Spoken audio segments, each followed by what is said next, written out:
Hello dear students, class 11 chemistry में आप सबका बहुत बहुत स्वागत है। तो दोस्तों, आज की वीडियो में हम क्लास 11 केमिस्ट्री में 3 टॉपिक लगभग हम कंप्लीट करने वाले हैं, जिसमें हमारा पहला टॉपिक रहेगा डाल्टन का आंशिक दाब का नियम। इसको हम समझेंगे अच्छे से, मस्त तरीके से। दूसरा हमारा ग्राहम का विसरण, जो ग्राहम नामक वैज्ञानिक थे, उन्होंने गैसों के विसरण मतलब गैसों की गति से संबंधित एक नियम दिया था। गैसों की गति से संबंधित नियम, वो आपका ग्राहम का जो विसरण नियम कहलाता है। नेक्स्ट है हमारा आदर्श गैस और अनादर्श गैस क्या होती हैं, इनमें अंतर स्पष्ट हम करने वाले हैं। तो आज के हमारे 3 टॉपिक हैं जो हम आज की वीडियो में कवर करने वाले हैं। तो सबसे पहला हमारा टॉपिक है डाल्टन का आंशिक दाब का नियम। आप अपनी कॉपी में हेडिंग डालें, डाल्टन का आंशिक दाब का नियम। ठीक है, आंशिक का मतलब मेरे भाई ये होता है छोटे छोटे टुकड़ों में, छोटे छोटे टुकड़ों में दाब, है ना। तो आंशिक दाब का मतलब ये होता है कि मेरे भाई छोटे छोटे टुकड़ों में दाब। तो जो डाल्टन महोदय थे, डाल्टन महोदय ने एक प्रयोग किया और उस प्रयोग में उन्होंने देखा कि जो छोटे छोटे टुकड़ों में जो दाब लगाया जाता है, अलग अलग दाब जो लगाया जाता है, वो कुल दाब के बराबर होता है। ऐसा उन्होंने प्रयोग किया। आइए इसको हम समझते हैं। ठीक है, डाल्टन जो महाराज थे, डाल्टन महाराज ने सबसे पहले क्या किया मेरे भाई, एक पात्र लिया और इस पात्र में इन्होंने विभिन्न प्रकार की गैसों को भर दिया, है ना। लगभग हम मान लेते हैं 4 से 5 गैस मान लेते हैं, 4 से 5 गैसों को इन्होंने भर दिया। तो मान लेते हैं एक गैस जो O2 है, दूसरी गैस N2 है, तीसरी गैस हमने हीलियम मान ली, चौथी गैस हमने मान ली F2। ये 4 गैसों को हम मान लेते हैं। और मेरे भाई स्पेशली आपको एक चीज और याद रखना है, डाल्टन महोदय ने ऐसी गैसों का प्रयोग किया था जो आपस में क्रिया ना करें। ऐसी गैसों को उन्होंने किसी पात्र में बंद किया था। मतलब ये ऐसी गैसें लेना है जो आपस में क्रिया ना कर पाए एक दूसरे से, ऐसी गैसों को लेना है। और ऐसी गैसों को उन्होंने लिया और उन्होंने एक पात्र था, उस पात्र में इन गैसों को बंद कर दिया। तो मान लेते हैं जो O2 है, इस O2 पर जो दाब है वो P1 लग रहा है, N2 पर जो दाब लग रहा है वो आपका P2 लग रहा है, F2 पर जो दाब लग रहा है वो मान लेते हैं P3 है, और जो आपका हीलियम है इस पर जो दाब लग रहा है वो मान लेते हैं हम क्या है, P24 है। और जो टोटल चारों गैस हैं, उन टोटल चारों गैसों पर जो दाब लग रहा है वो मान लेते हैं हम क्या है, P।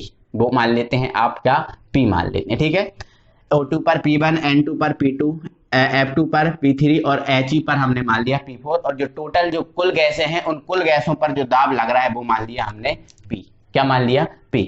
तो डाल्टन महोदय ने ये कहा था, यदि 2 या 2 से अधिक ऐसी गैसें जो आपस में क्रिया ना करें, 2 या 2 से अधिक ऐसी गैसें जो आपस में क्रिया ना करें, उन गैसों को यदि एक पात्र में बंद कर दिया जाता है, यदि इन पात्र में बंद कर दिया जाता है, तो उन गैसों पर जो कुल दाब होता है, उन गैसों पर लगाया गया जो कुल दाब होता है, वो अलग अलग गैसों के दाब के योग के बराबर होता है। अलग अलग गैसों के दाब के योग के बराबर होता है। मतलब अलग अलग गैसों का दाब क्या लग रहा है, देखो इस गैस पर लग रहा है P1, इस पे गैस पर लग रहा है P2, इस पर लग रहा है P3, इस पर लग रहा है P4। तो ये अलग अलग गैसें हैं। इन अलग अलग गैसों के कुल दाब को यदि हम जोड़ दें, यदि अलग अलग गैसों के दाब को जो है ना हम जोड़ दें, तो इन चारों गैसों पर जो कुल दाब लग रहा है वो आपका निकल आ जाएगा। बस यही उन्होंने कहा था और ज्यादा इन्होंने नहीं कहा। ठीक है, तो यही मेरे भाई इसकी थ्योरी आएगी, आपको एग्जाम में लिखना होगा। तो इस नियम के अनुसार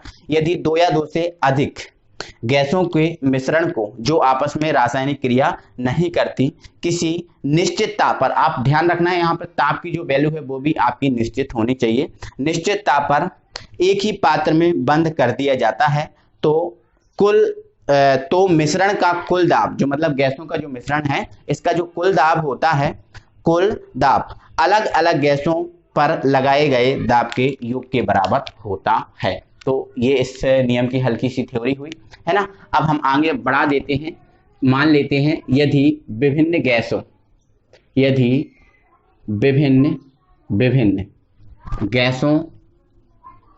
पर लगाया गया दाब, विभिन्न गैसों पर लगाया गया दाब मान लेते हैं P1, P2, P3 व P4 है, तथा जो मिश्रण है इन चारों गैसों का कुल दाब, है ना, तथा मिश्रण का कुल दाब, मिश्रण का कुल दाब मान लिया हमने क्या है, P है।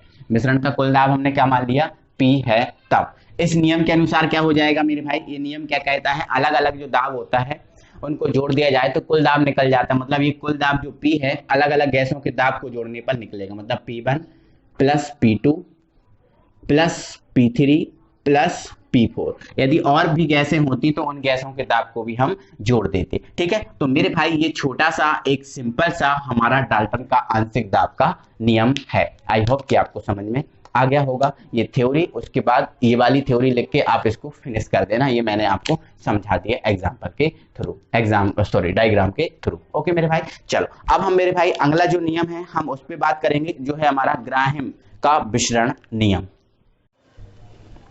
तो मेरे भाई अब हम आ जाते हैं ग्राहम के विसरण नियम पे। मेरे भाई जो ग्राहम थे एक वैज्ञानिक थे जिसका फुल फॉर्म है ग्राहम बेल। क्या है, ग्राहम बेल, ये आपका पूरा नाम है इनका, जो ग्राहम बेल थे इनका पूरा नाम है। तो ग्राहम बेल जो महोदय थे इन्होंने भी अपना केमिस्ट्री में भाग्य आजमाया, अपनी किस्मत को यूज किया और वो किस्मत पास हो गई और आज उनका नाम चल रहा है। ठीक है, तो मेरे भाई ग्राहम बेल का विसरण नियम, जो मेरे भाई ग्राहम बेल का जो विसरण नियम है वो ये कहता है, गैसों से ही संबंधित है। किससे संबंधित, गैसें। ठीक है, कहता है ताप व दाब की समान अवस्थाओं में। मतलब कहने का इनका मतलब ये था कि यदि हम ताप को, किसको, ताप को और जो दाब है इस दाब को समान रखें, स्थिर रखें, चेंज ना होने दें। ठीक है, अवस्थाओं में जो गैसों के विसरण, गैसों के विसरण मतलब गैसों के बहना, विसरण का मतलब होता है गैसों का बहना। ठीक है, तो जो गैसों के विसरण की जो दर होती है, गैसों के जो बहने की जो दर होती है, गैसें जो बहती हैं वो चीज है ना,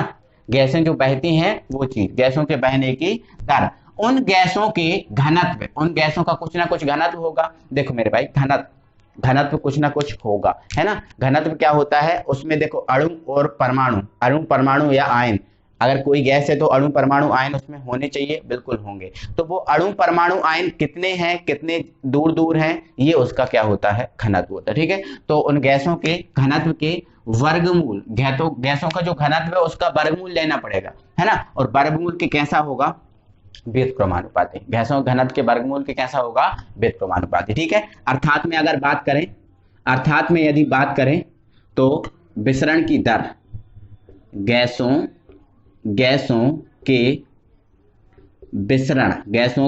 विसरण की दर व्युत्क्रमानुपाती है ना। और व्युत्क्रमानुपाती को मतलब हम क्या करना है, जो आपका जो घनत्व है, जो आपका घनत्व है उसको बटे में लिखना है। घनत्व है उसको किसके बटे में लिखना है, 1 के बटे में। ठीक है, जैसे आपको पता है यदि A और B समानुपाती हैं तो हम इसको क्या लिख देते हैं, A समानुपाती B।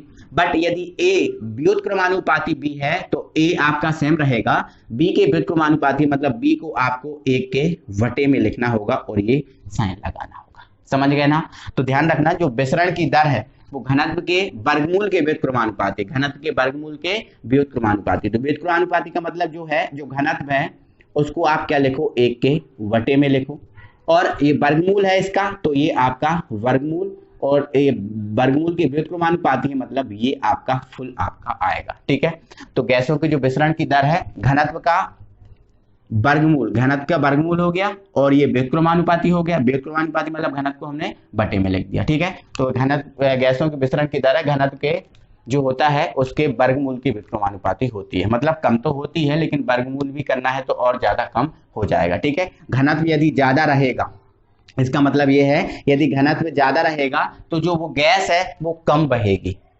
घनत्व यदि ज्यादा है किसी गैस का तो वो गैस है कम बहेगी, कम उसका विसरण होगा। लेकिन घनत्व यदि कम है यदि किसी गैस का तो उसके जो विसरण की दर है, बहने की दर है वो ज्यादा होगी। समझ गए ना। ठीक है, तो ध्यान रखना। तो यहां पर थोड़ा सा मैं इसको और बढ़ा देता हूं, यदि विसरण की दर, यदि विसरण की दर मान लूं मैं R है, क्या है विसरण की दर, R है, क्या है R। ठीक है, तथा जो गैस है, गैस का घनत्व, गैस का घनत्व मैं मान लूं D, क्या मान लूं, D है तब। ठीक है, मैंने गैसों के विसरण की दर R मान ली और गैस का घनत्व मान लिया मैंने D। ठीक है, तब ये क्या हो जाएगा, गैसों की विसरण दर क्या है R, ठीक है, ये समानुपाती का साइन, ये आपका वर्गमूल बटे घनत्व को मैंने माना क्या डी, सॉरी इसके 1 के बटे में लिखना है, तो ये आपका डी। तो ये आपका फाइनली फॉर्मूला बनेगा। गैस ग्राहम का विसरण नियम ये कहता है जो दर होती है इसके वर्गमूल के कैसी होती है, व्युत्क्रमानुपाती, वर्गमूल के व्युत्क्रमानुपाती होती है। तो ये आपका फाइनली जो ग्राहम का जो विसरण नियम है ये आपका बन गया। ध्यान रखना है आज से ये याद रखना है कि यदि घनत्व ज्यादा है गैस का तो वो गैस कम बहेगी, और गैस का घनत्व कम है तो वो गैस ज्यादा बहेगी। ठीक है, क्योंकि व्युत्क्रमानुपाती में हमेशा चीजें उल्टी होती है ना। ठीक है, अब मेरे भाई ये चीज आप समझ गए हो। यदि जो ग्राहम का विसरण नियम है इसको दो विभिन्न गैसों के लिए लागू करूं, दो विभिन्न गैसों के लिए अगर इसको मैं लागू करूं, वैसे अपना ये नियम हो चुका है बट मैं आपको एक्स्ट्रा चीजें बता रहा हूं। यदि मैं इसको दो विभिन्न गैसों के लिए लागू कर दूं, एक सेकंड रुकना मेरे भाई, ठीक है, हाँ, लागू कर दूं तो क्या करना पड़ेगा, मुझे दो विभिन्न गैसों के विसरण की दर माननी पड़ेगी और दो विभिन्न गैसों का मुझे क्या मानना पड़ेगा, घनत्व। क्या मानना पड़ेगा, घनत्व। तो मैं यहां पर लिख रहा हूं या फिर मैंने डायरेक्ट लिख दिया, आप तुम लोग समझ जाना। माना दो विभिन्न गैसों की जो विसरण की दर है वो R1 है और दूसरे की क्या है R2। दो गैसों के लिए मान लिया मैंने, दो गैसें हैं उनको विसरण की दर मान लिया मैंने R1 और R2, तथा उन गैसों के घनत्व को मान लिया मैंने D1 और D2। क्या मान लिया, D1 और D2, है ना। तब इस नियम से मेरे भाई, तब इस नियम से क्या हो जाएगा, अप्लाई करो, यही आपका नियम है ना। तो R की जगह आप क्या रख दो, R1, तो ये रख दिया R1, ठीक है। ये आपका समानुपाती, ये आपका √1 अपॉन जो D है उसकी जगह आप क्या रख दो, D1, तो ये रख दिया D1, इसको आप देना समीकरण नंबर 2, ठीक है। तथा अब आप R जो है, R की जगह आप क्या रख दो, I2, तो ये हो जाएगा आपका I2 समानुपाती 1 अपॉन ये आपका हो जाएगा D2, इसको आप दे देना समीकरण नंबर 3। क्या दे दोगे आप, समीकरण नंबर 3। आई होप कि आपको समझ में आ गया होगा। अब मेरे भाई इसको आप क्या करना, समीकरण जो 2 है उसमें आप भाग देना समीकरण नंबर 3 से, ठीक है। समीकरण 2 में समीकरण 3 से भाग देंगे तो ये R LHS में LHS से, इसमें इससे और इसमें इससे, ठीक है। तो R अपॉन क्या हो जाएगा R2, ठीक है। और ये आपका समानुपाती तो रहने ही वाला है, या फिर आप समानुपाती को हटा दो, समानुपाती को आप हटा दो, उसकी जगह आप बराबर लगा सकते हो, कोई दिक्कत नहीं, क्योंकि समानुपाती के बाद एक हटाएंगे तो एक नियतांक आएगा। यदि हम समानुपाती का साइन हटा देंगे तो एक नियतांक आएगा। चलो लगा दो, कोई दिक्कत नहीं, चलो ये लगा दिया, कोई दिक्कत, ठीक है, ओके। या फिर रुको सेकंड मेरे भाई, ये चीज को मैं यही स्पष्ट कर दे रहा हूँ, ठीक है। चलो इसको मैं यहाँ से अभी हटा रहा हूँ, ठीक है, यहाँ पर स्पष्ट कर दे रहा हूँ, ठीक है। R, अब समानुपाती का चिन्ह हटाएंगे तो मेरे भाई एक नियतांक आता है, आपको पता है, वो नियतांक मान लिया मैंने क्या, K, ठीक है। और ये आपका हो गया 1 अपॉन D1, इसको आप दे दो समीकरण नंबर 2, ठीक है। अब R2 के लिए लागू करो तो ये R1 की जगह R2 और ये समानुपाती 1 अपॉन ये कर दो आप D2। कोई दिक्कत है मेरे भाई, इधर तक मैंने बस कुछ नहीं किया है, थोड़ा सा एक स्टेप मैंने इसमें बढ़ा दी है, ठीक है। समानुपाती हटा के नियतांक लगा दिया है, तो ऐसे इसमें करूंगा तो ये आपका I2 बराबर K और ये आपका 1 अपॉन D2, ये जो आपका आ चुका है, इसको आप दे दो समीकरण नंबर 3। इसको आप क्या दे सकते हो, समीकरण नंबर 3, समझे मेरे भाई। अब आप इसको यहां सॉल्व करेंगे, जो आपका समीकरण 2 है समीकरण 3 में भाग दे दो, ठीक है। तो आप ये समीकरण 2 मतलब इसमें आप इससे भाग दे देना और ये आपका टोटल ये है, उसमें आप इससे भाग लगा देना, ठीक है। तो R1 अपॉन क्या कर दिया, I2 कर दिया, बराबर ये आपका क्या है, K √1 अपॉन D1 और ये K ही है, ठीक है। ये भी आपका K और √1 अपॉन D2, K से आपका K कैंसिल हो जाएगा और ये आपके 4 बटे हैं, तो 4 बटे हैं तो पहला बटे दूसरा गुणे चौथा बटे तीसरा, आपको ये पता है ना मेरे भाई। एक सेकंड, है ना, एक सेकंड मेरे भाई, हाँ देख तो रहा है यहाँ पर, कोई दिक्कत नहीं है। मैं थोड़ा सा यहाँ पर इसको चेंज कर दूंगा, ठीक है। तो देखो इसको मैं यहाँ पर बढ़ा रहा हूँ, ठीक है। R1 अपॉन I2 ये आपका रहा, ठीक है। अब यहाँ पर आप देखो फर्स्ट अपॉन सेकंड मतलब ए और ये D1, ठीक है, गुणे चौथा बटे तीसरा। अगर 4 बटे होते हैं तो पहला बटे दूसरा लिखते हो, गुणे चौथा बटे तीसरा तो पहला बटे दूसरा कर दिया, गुणे चौथा क्या है आपका D2 और तीसरा क्या है आपका 1। तो यहाँ इस 1 का कोई मतलब नहीं है, तो ये डायरेक्ट जो आपका आएगा वो आपका आ जाएगा D2 अपॉन D1। अगर दो विभिन्न गैसों के लिए लागू करें तो ये नियम आता है, दो विभिन्न गैसों की जो विसरण की दर होती है उनका जो अनुपात बनता है उनके घनत्व के अनुपात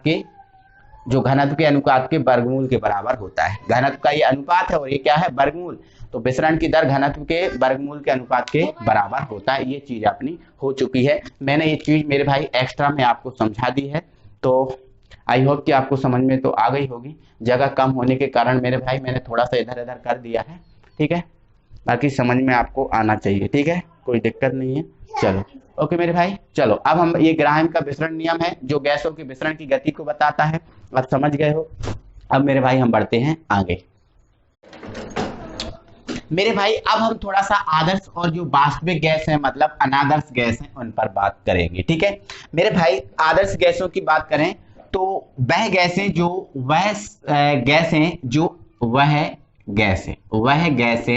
जो आदर्श गैस समीकरण, आपने आदर्श गैस समीकरण पढ़ा है जो होता है Pv बराबर NiT, ये आपने पढ़ा है।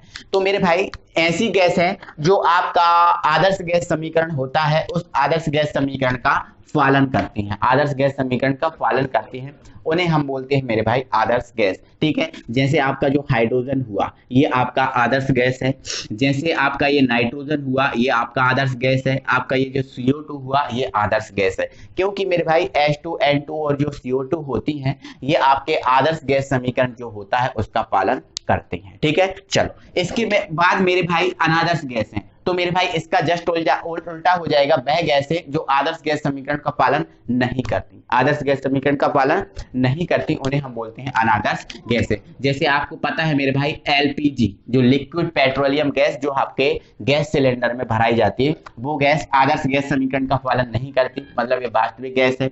जैसे आपका O2 हुआ और आपके जो हीलियम गैस हैं ये मेरे भाई आपकी वास्तविक गैसें हैं, ये आदर्श गैस समीकरण का पालन नहीं करती। आगे आपको बताऊं आदर्श जो गैस है उसका अस्तित्व नहीं होता, मतलब जो आदर्श गैस जितनी भी होती हैं इनका कोई अस्तित्व नहीं होता। अस्तित्व क्यों नहीं होता तो उसको अगले पॉइंट में बताया गया है, क्योंकि इनके अणुओं के मध्य जो आकर्षण बल है वो नहीं होता। जैसे मेरे भाई ये जो एक पात्र है ना, इस पात्र में आदर्श गैस भरी हुई है, कौन सी गैस भरी हुई है, आदर्श गैस। तो ये जो आदर्श गैस है इसके जो अणु हैं इनके मध्य ना आकर्षण बल नहीं होता, आकर्षण बल नहीं होता, तो इन जो गैसें हैं इनका प्रसार बहुत ज्यादा होता है, ठीक है। तो इनके अणुओं का कोई भी अस्तित्व नहीं होता क्योंकि आकर्षण बल नहीं होता है, ठीक है। चलो अब यहाँ पर देखो सभी गैसें जो आपकी, जैसे इनको अगर छोड़ दिया जाए तो लगभग जो जितनी गैसें हैं वो सभी गैसें वास्तविक होती हैं। क्यों होती है वास्तविक, क्योंकि इनके अणुओं के मध्य जो आकर्षण बल है वो होता है, जो आकर्षण बल होगा मेरे भाई, आकर्षण बल वो होता है, आकर्षण बल होता है, ध्यान रखना, इसलिए इनके अणुओं का अस्तित्व होता है। इन चीजों को आप याद रखना। इनका आयतन जो, अब थोड़ा इंपॉर्टेंट पॉइंट है मेरे भाई, जो इनका आयतन मतलब जो आदर्श गैसें हैं इनका जो आयतन होता है पात्र के कुल आयतन, जो आपका पात्र है कुल आयतन से कम होता है मेरे भाई। जैसे आपका ये आपका एक सिलेंडर है, ये आपका क्या है, एक सिलेंडर है, ये मैंने मान लिया ये क्या है, एक सिलेंडर है, ठीक है। और इस सिलेंडर में यदि मेरे भाई आदर्श गैस भरी है, क्या भरी है, आदर्श गैस, तो जो आदर्श गैस है उसका जो आयतन होगा, वो आदर्श गैस है उसका आयतन होगा, ये जो पात्र है इसके आयतन से कम होगा, इस पात्र के आयतन से मेरे भाई कम होगा। इस चीज को याद रखना है ना, कि जो आदर्श गैस है इसका आयतन पात्र के कुल आयतन से कम होता है, मतलब नगण्य होता है, ऐसा भी हम बोल सकते हैं। तो इसमें जो आदर्श गैस भरी है तो उस आदर्श गैस का आयतन इस पात्र के आयतन से कम होगा। लेकिन मेरे भाई अगर वही चीज हम वास्तविक गैस पे जाएं, अनादर्श गैस पे जाएं, तो इनका जो आयतन है पात्र के कुल आयतन से कम नहीं होता, पात्र के कुल आयतन से कम नहीं होता, मतलब पात्र का जितना आयतन है वही गैस का आयतन होगा, ठीक है। तो ध्यान रखना, आदर्श गैस ऐसी गैस होती हैं जो पात्र के आयतन के बराबर होती हैं जिस पात्र में वो भरी जाती हैं, है ना। जैसे इस पात्र में LPG गैस भरी जाती है तो LPG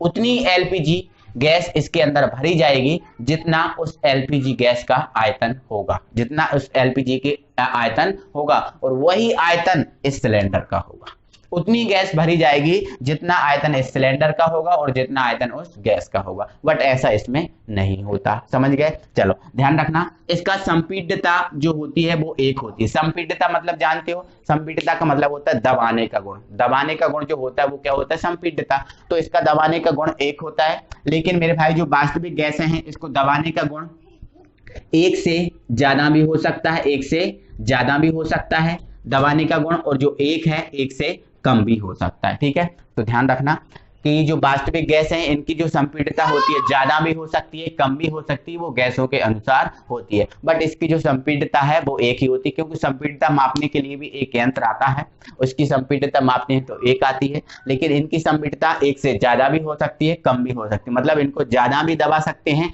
कम भी दबा सकते हैं, वो गैस के ऊपर निर्भर करेगा कि कौन सी गैस है। तो ये आदर्श गैस और वास्तविक गैस पे हमने थोड़ी सी बात की मेरे भाई। हमने आज 3 टॉपिक जो हमने लिए थे उनको अपने बहुत अच्छे से समझा है, कोई प्रॉब्लम नहीं है। ठीक है, अगर फिर भी मेरे भाई आप लोग को डाउट आ रहा है, कोई डाउट है तो कमेंट बॉक्स में कमेंट कीजिए, हमें बताइए कि सर हमें डाउट है, हम उसका फुल सॉल्यूशन देंगे आपको। ठीक है, तो दोस्तों दिल से वीडियो को लाइक करो, अपने फ्रेंड सर्कल में शेयर करो, और अभी तक आपने हमारे चैनल को सब्सक्राइब नहीं किया तो चैनल को सब्सक्राइब जरूर करो। Thank you very much.